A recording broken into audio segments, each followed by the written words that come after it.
Queridos amigos e amigas, boa noite, reencarnados e desencarnados.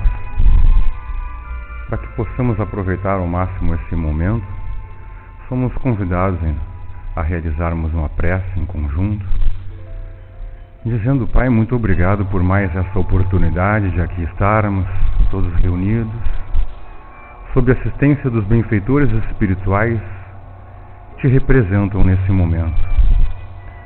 Que todos nós possamos absorver ao máximo os eflúvios desse ambiente, restabelecendo a nossa saúde física, mental, perispiritual e emocional.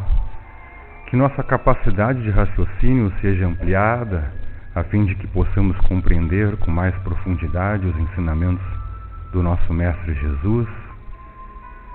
Que o consolo nos envolva em Tua paz, Pai, e que ao sairmos daqui tenhamos a força moral de reproduzirmos aquilo que aqui recebemos. Que assim seja. Bom, a gente dá uma sequência no estudo do Evangelho, responsabilidade enorme, porque eu estou substituindo Jesus aqui, né? Jesus vem na quinta-feira que vem, tá? Não se decepcionem, vou me esforçar para tentar corresponder, fazer valer a presença de todos aqui. E por que nós estudamos o Evangelho há tanto tempo? Que Evangelho significa boa nova, que são os ensinamentos que nos são trazidos por Jesus, principalmente pelos seus exemplos. A gente estuda porque sabemos que Jesus é o modelo, é o guia da humanidade. Qualquer outra pessoa não deve ser tomada como exemplo maior, apesar de que todos nós temos a responsabilidade de darmos o melhor de nós, utilizando o nosso livre-arbítrio, considerando que onde quer que estejamos, estaremos dando algum exemplo, seja bom ou seja ruim. Mas o que todos nós queremos em comum? Todos nós queremos ser felizes, todos nós almejamos isso. E o Espiritismo mostra que não existe o segredo da felicidade. Já na parte terceira de O Livro dos Espíritos, que fala das leis morais, da lei natural, da lei divina ou natural é que discorre as leis morais, inaugurando esta parte terceira, temos a questão 614, onde Kardec pergunta aos espíritos que se deve entender por lei natural. E os espíritos respondem: a lei natural é a lei de Deus. É a única verdadeira para a felicidade do homem.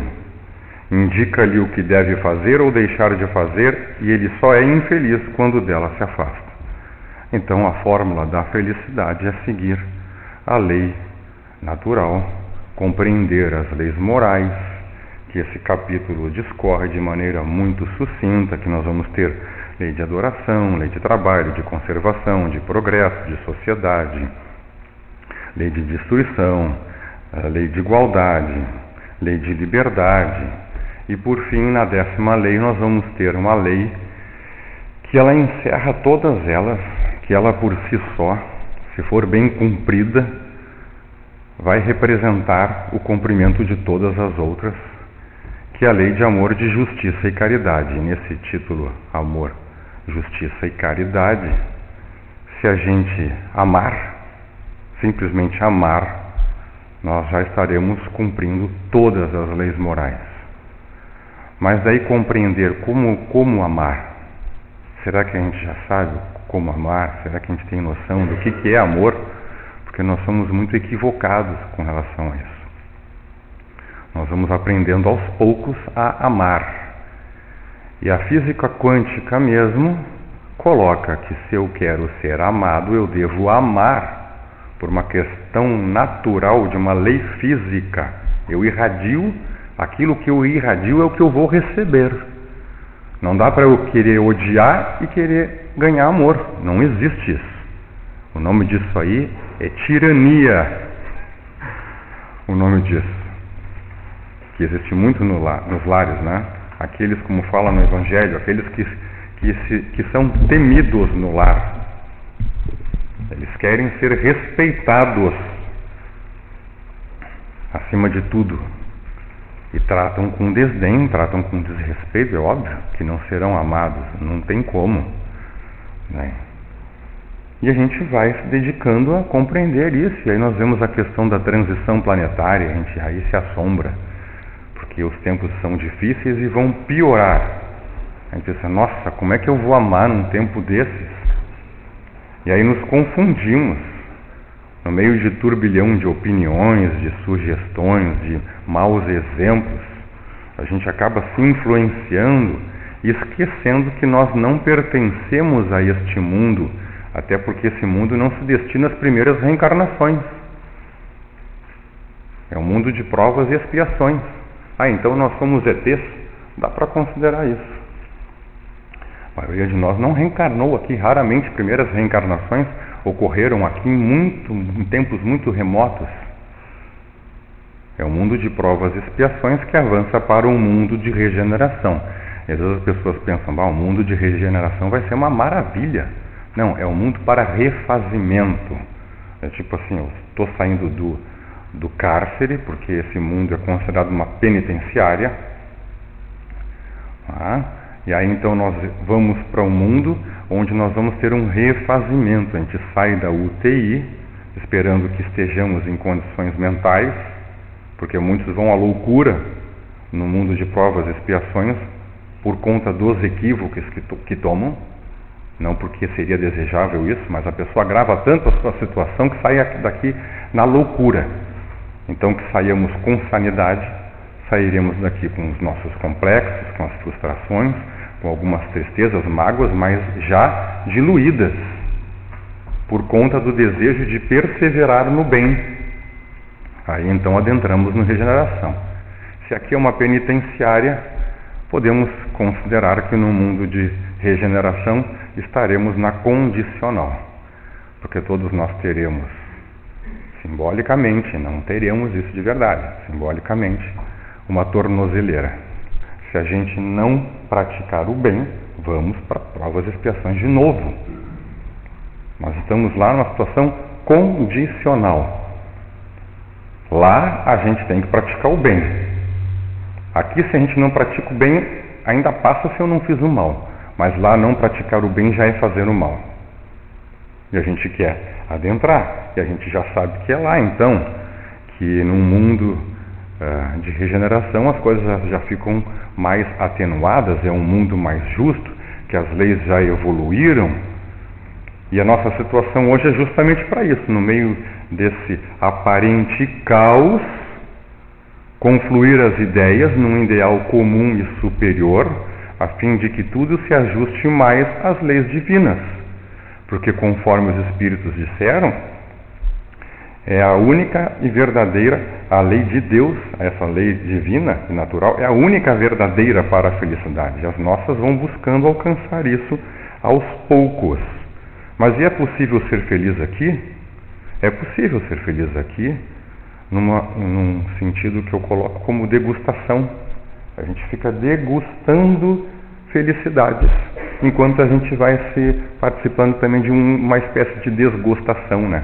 A gente vai numa degustação, uma desgostação, aí tem uma outra desgostação, aí vem uma degustação de felicidade, e aí a gente vai compreendendo por quê. Porque o mal é a ausência do bem. Quando eu experimento uma desgostação, eu me lembro, poxa, como era bom se eu tivesse calado a boca. Como seria bom se eu tivesse perdoado. Como seria bom se eu tivesse praticado bem para aquela pessoa. Como seria bom se eu tivesse sido indulgente, porque julguei, caluniei, e agora ele se volta contra mim, e poderia ser um amigo, me indicando para algo superior, para uma oportunidade elevada. Aí a gente compreende no próprio mal que praticamos, na ausência do bem que praticamos, como é importante esse vigiar e orar com relação a si mesmo, não com relação ao outro, porque nós reencarnamos para nos melhorarmos, a nossa missão é para conosco. A caridade é um instrumento. se eu pratico a caridade, que caridade é o amor em ação, e não é um amor em ação que eu estou praticando, em verdade eu estou tentando ganhar uns pontinhos com a espiritualidade, o que acontece é que quem recebe se beneficia, mas eu não. As chagas não são o orgulho e a vaidade, do egoísmo. Se eu me desprendo de algo que eu gosto, não que eu estou fazendo faxina limpando lá meus armários e vou jogar na casa espírita os meus entulhos, mas que eu dou para o outro algo que eu gosto, eu venço em mim o egoísmo. Eu estou me renovando. E aí eu começo a perceber que mesmo tendo dado tudo para o outro, ainda vai me sobrar. Porque nós somos tão egoístas que os espíritos dizem que tu dando tudo que tu tem ainda vai sobrar supérfluo. Então não dá para se vangloriar dizendo, eu sou caridoso. Eu estou fazendo um exercício de desprendimento, vencendo a mim mesmo na questão do egoísmo. E aí então, se eu faço isso com humildade e com piedade àquele que recebe, não sem me considerar superior ao outro, eu estou vencendo o meu orgulho e a minha vaidade. Então olha como é que o Espiritismo é prático. E quando a gente fala o Espiritismo, a gente fala Jesus, que o Espiritismo é Jesus, representado pelos Espíritos superiores, que assinam em seu nome. Não é dos homens, não é de Kardec o Espiritismo. O Espiritismo é de Jesus. Poderia ser outro fora Kardec, mas ele assumiu com dignidade a tarefa. Então aí nós vamos nos vencendo, vamos nos renovando, vamos compreendendo esse Deus que nós temos em nós.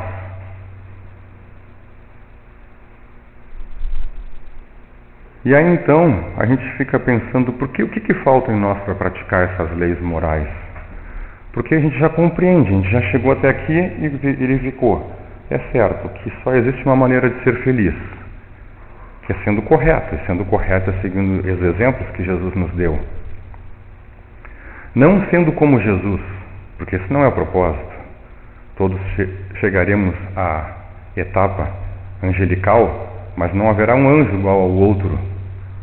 Como é que eu posso adequar esse ensinamento, esse exemplo, na minha prática, no meu dia agora? É aí que está o vigiar.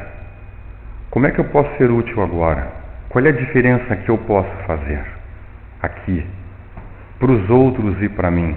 Porque quando eu observo o outro, eu também tento me enxergar, ver o que eu tenho de imperfeição que eu não devo praticar mais. Como é que eu posso colaborar com ele sem julgar? E como é que eu posso me renovar? Então, como é que a gente pode... Por que a gente tem tanta dificuldade de compreender e internalizar esses ensinamentos? Aí eu vou recordar um momento em que Jesus estava em Cafarnaum, que a gente sabe que ficava às margens do mar da Galileia, na região norte do que nós compreendemos como Israel. E ali as casas, elas tinham uma clarabóia. Eram casas muito simples, que tinham um telhado aberto, para que a brisa daquele mar, que em verdade era uma lagoa, pudesse adentrar na casa, abrandando o calor da noite. Jesus estava ali ensinando. E muitos já sabiam que Jesus promovia curas. Então, dentro de uma visão materialista, muitos foram buscar a cura física. Poucos se atinham à palavra, como até hoje. E aí então, Jesus curando, daqui a pouquinho tinha um paralítico. E era uma casa pequena, a casa de Pedro. E aí como é que ia entrar aquele paralítico? Desceram ele pela clarabóia.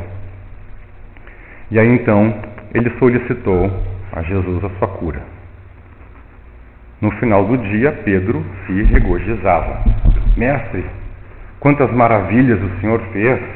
Calou a boca dos saduceus, dos fariseus, dos escribas, com seus ensinamentos inquestionáveis. Quantas curas fez! Aí daqui a pouquinho ele olha assim para Jesus e Jesus estava chorando. É que coisa insensata, Jesus está chorando com tudo isso que ele fez? Era um choro de lamentação, de melancolia. Com a sua visão espiritual, Jesus verificava o paralítico embriagado em meio às prostitutas, desprezando as possibilidades que ali lhe vinham com a possibilidade de se locomover, sanada a paralisia. E aí Jesus falou para Pedro: eles não me compreenderam. Aí Pedro: mas como assim, mestre, não compreenderam? E tu também não compreendeu, disse para Pedro. Bom, Pedro não entendeu nada mesmo. Com isso, Pedro ficou mais confuso. E aí Jesus disse que haveria de ter muita dor na humanidade ainda. Muita dor, muito sofrimento, até que ele enviasse o seu Consolador, que o representaria, e que é o Espiritismo. Muitas pessoas têm dificuldade de compreender isso, até porque acham uma arrogância o Espiritismo representar Jesus. É claro que ele está expresso em todas as religiões, onde existe o desejo da prática do bem, como ele mesmo disse, onde mais se reunirem em nome dele, ele vai estar ali. Mas o Espiritismo tem um propósito específico de esclarecer aquilo que não foi bem compreendido, de trazer ensinamentos que ele não pôde nos deixar. Por isso, o Espiritismo tem uma característica tão racional, sem ser racionalista.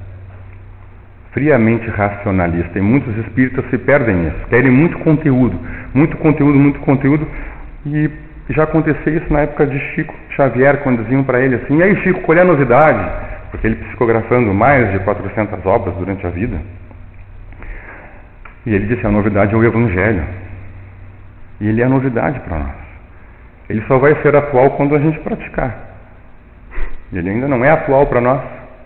Nós ainda não conseguimos enquadrar no nosso dia a dia. E é uma dificuldade. E aí vem a parábola do semeador. Ah, que introdução enorme essa aí, palestrante enrolando. A palestra do semeador até agora não veio. Mas é para justamente a gente compreender onde se enquadra isso.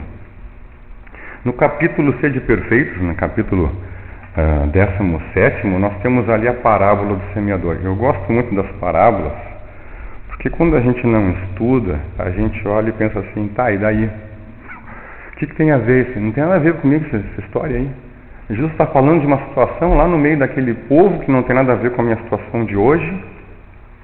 Mas as parábolas, justamente, Jesus criou as parábolas para que elas representassem um ensinamento, porque Jesus, tudo nele foi profícuo. Não houve nada inútil, nada fútil. Qualquer palavra, qualquer gesto, se eram para exemplificar uma conduta. Quando Jesus nos fala em parábolas, dois motivos existem. Uma para contextualizar um ensinamento a uma realidade de um povo que ali só entenderia os seus ensinamentos através de uma historiazinha. E outra, para que nem todos entendessem. Essa parábola do semeador, parece bem óbvia para nós. Talvez seja uma das mais simples. E Jesus se surpreendeu quando ele passou essa parábola para os seus apóstolos. Eles não entenderam. Jesus comentou assim: mas se vocês não entendem isso aqui, como é que vocês vão entender o resto? Que eram homens comuns. Tem gente que acha que os apóstolos eram anjos, espíritos extremamente elevados. Não eram. Cada apóstolo representa uma característica de nós, para que nós possamos nos ver também na situação dos apóstolos, verificando que nós também temos uma tarefa assim. Ninguém é missionário, mas todos nós somos imperfeitos e temos a capacidade de nos superarmos. E aí eu vou ler a parábola, e essa parábola é uma das poucas em que Jesus explica. As outras ele não explicou mais. Tem duas que ele explica, que eu me recordo. São duas. Tem mais, Nelson? Então são duas. A do joio e do trigo ele explica também. Tá. Então eu vou ler. Não quero que seja cansativo, mas para a gente poder pensar. E uma coisa importante aqui. Já vou falar desde o começo. Aqui temos alguns elementos principais aqui. Nós temos o semeador, que no caso é Jesus. Nós temos a semente, que são os seus ensinamentos. E nós temos o terreno, onde são lançadas as sementes. Nós vamos fazer um exercício aqui e pensar que terreno que eu sou. É para isso que a gente está aqui. Para reflexionar. Que terreno que eu sou? Já vou colocar de antemão que Kardec coloca aqui esse terreno, representa as diversas, vamos dizer assim, transições da evolução psíquica, né, psicológica, emocional e moral dos indivíduos. Mas a gente pode também considerar que nós podemos ser terrenos diferentes em situações diferentes. Espero que não tenha complicado muito, mas agora discorrendo vai ficar mais fácil.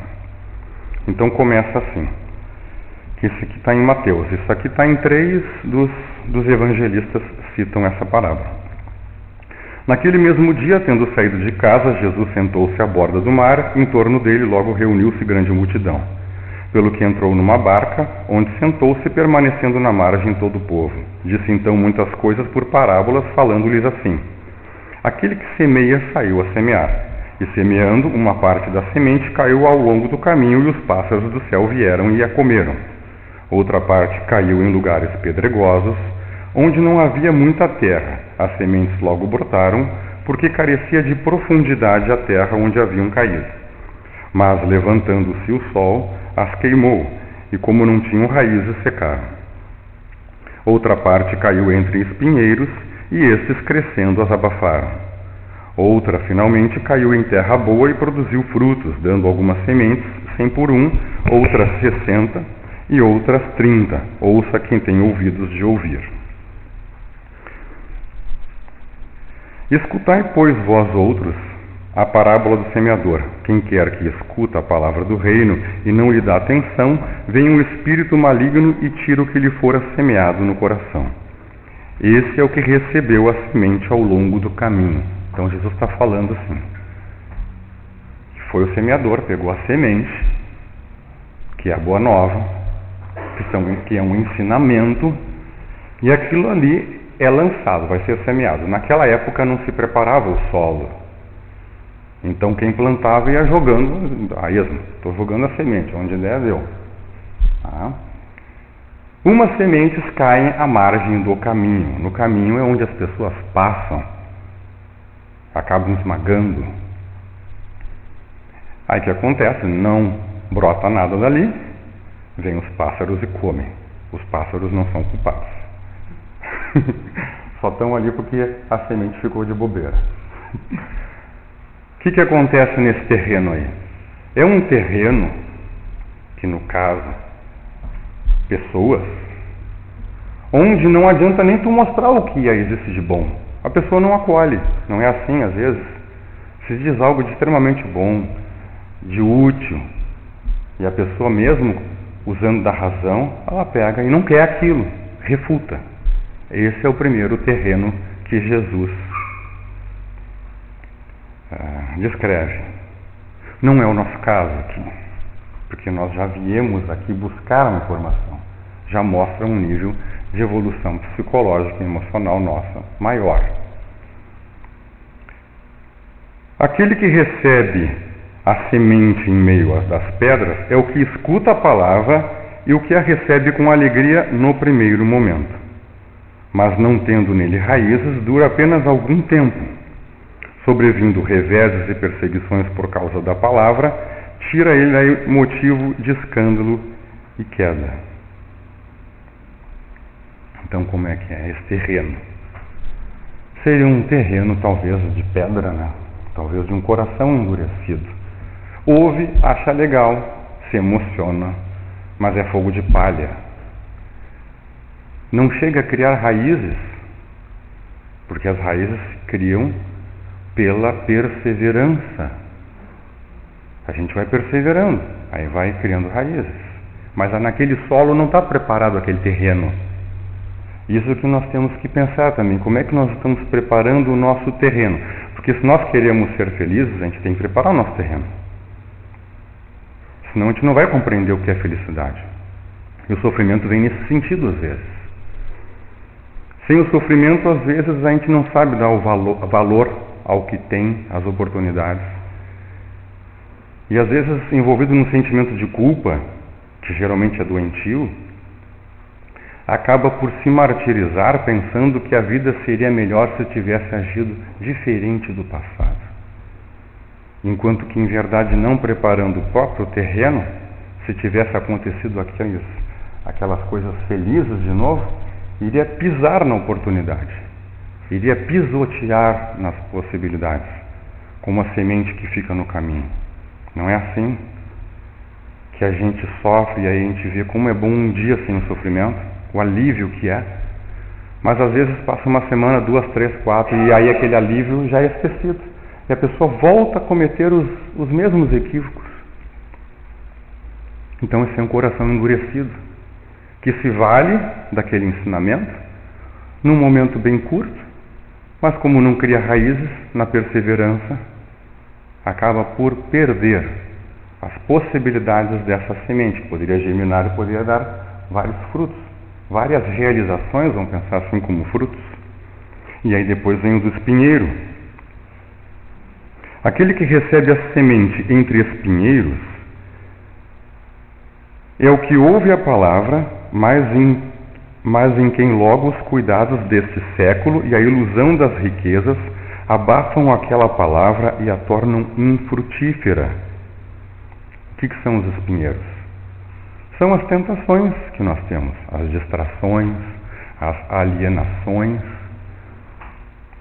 que vão nos tirando assim do foco, do nosso foco existencial, porque mesmo no meio dessas situações em que nós somos confrontados a nos desviarmos do propósito, nosso propósito principal, que é sermos felizes, mesmo nessas situações nós temos que cultivar o discernimento. E aí o espinheiro o que é? É uma semente que está sendo sufocada por todas as pressões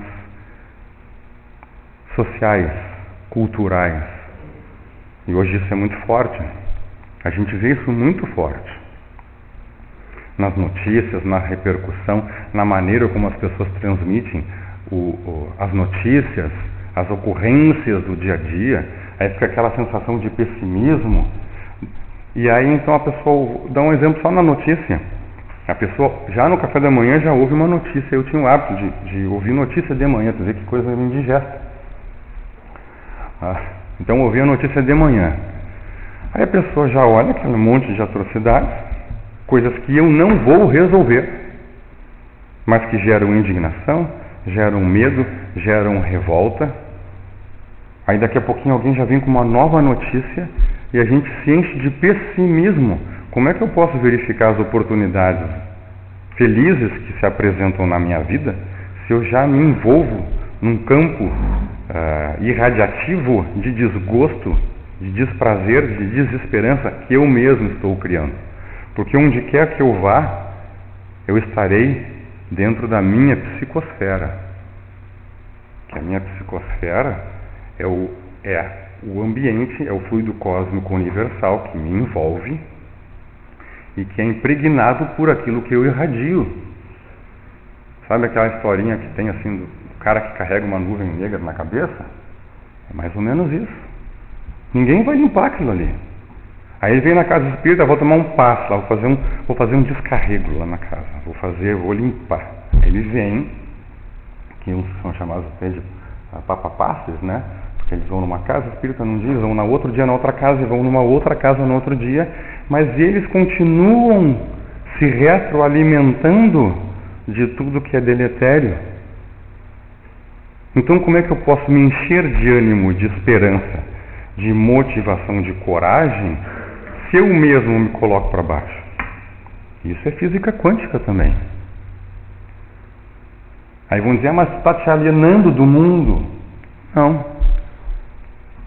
Eu estou no mundo, mas no meu fórum íntimo eu percebo aquilo que eu quero ou não acolher.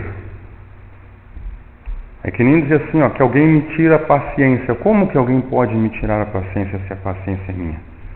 Como que alguém pode tirar a paz? É porque eu não tenho a paz. Se eu estiver com alguém e disser isso, é porque eu não tenho a paz. Então não é no insulamento que eu vou ficar em paz. Ali eu estou me alienando. E hoje a gente tem que viver no espinheiro mesmo. É para viver no espinheiro bem apertado, se ferindo, se arranhando, mas retribuindo o mal com o bem. Não significa que somos saco de pancada, nunca. mas significa que há uma outra maneira de reagirmos sensatamente, até dentro da proposta de amar os inimigos. Jesus não disse que era para abraçar o inimigo. Ele colocou que daqui a pouquinho aqueles que vos caluniam, só reza por esses. O Evangelho diz claramente, os Espíritos, que existe uma repulsão dos fluidos. Tem pessoas que nos dão ojeriza, nos dão náusea. Isso é porque irradiam algo que nos desestabiliza fisicamente. E aí? Eu tenho que saber o meu limite, mas dentro disso eu vou aos poucos superando a mim mesmo e conquistando a minha felicidade. A maioria de nós, segundo Torres Pastorino, estamos nessa aqui do espinheiro, nesse nosso plano terreno. Poucos vão ser os próximos aqui. Aquele, porém, que recebe a semente em boa terra é o que escuta a palavra e lhe presta atenção, e em quem ela produz frutos, dando 100 ou 60 ou 30 por um. O que quer dizer isso? Uma semente vai dar aquele exemplo que eu recebo, que nós recebemos, vai resultar em 30 boas ações, 30 atitudes. Isso já é muito bom, né? Se a gente chegar ali, nossa, eu já estou conseguindo transmitir aquilo que eu recebo de bom.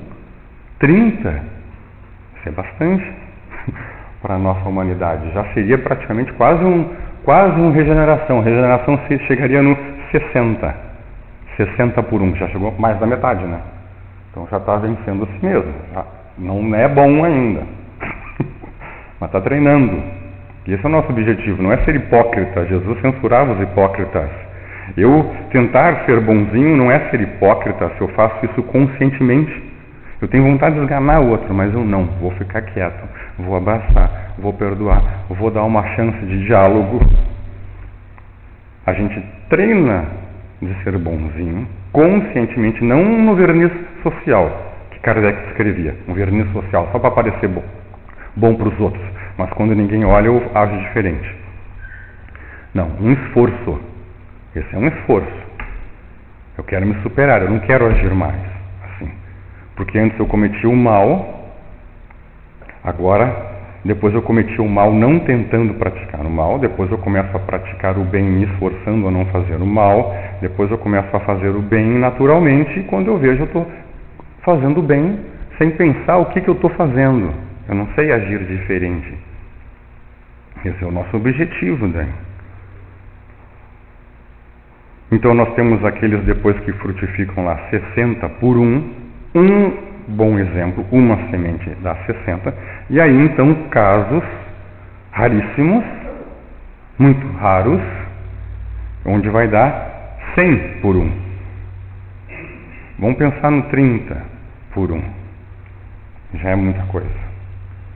Porque se a gente pensar em um exemplo, nessa questão de vigiar e orar, e pensar numa situação que nós estamos vivenciando, e pensar assim, como é que eu posso agir diferente aqui, porque eu não quero agravar minha situação.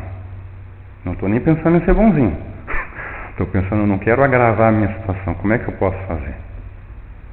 E aí usar um exemplo de Jesus e fizer 1 por 1, já valeu. Já valeu muito. Já não fiz um inimigo, quem sabe. Quem sabe eu não faço um amigo. Daí. E hoje nós vivemos assim com milhões de missionários que reencarnam. Esses aí fazem o bem pelo bem. E o nosso papel, que é lembrado dentre uma das bem-aventuranças, é simplesmente sermos brandos. Os espíritos não estão esperando nada excepcional de nós. É só não bagunçar. Eles vão fazer a transição planetária. Esses espíritos vão fazer a renovação. A gente tem que ser brando, pacificar, não caluniar, ter a tolerância, a indulgência. E aí, para encerrar, como a parte inicial falava dessa questão da felicidade, da fórmula da felicidade, não é uma questão de o amor só que constrói, é amar que constrói. É uma atividade, é um exercício que para nós é muito difícil. Hoje mesmo a psicologia questiona muito isso, porque amar com profundidade exige renúncia, abnegação. E hoje se confunde isso como falta de amor próprio. Não é isso. Eu vou amar nesse nível conforme eu compreendo que é necessário fazer isso para o outro. Então são valores que hoje estão se tornando meio confusos, até por conta da psicologia, abordando muito isso, porque tem relacionamentos que são abusivos, tem relacionamentos que vão destruindo a autoestima, que a pessoa vai se consumindo. E aí ela agiu de maneira de renúncia, na verdade abrindo mão de si mesmo. Quem ama não abre mão de si mesmo. Quem ama, revela, cultiva, desenvolve o que tem de melhor. Então, eu agradeço a Deus a oportunidade, a casa pela coragem. Que fiquemos todos em paz. Obrigado.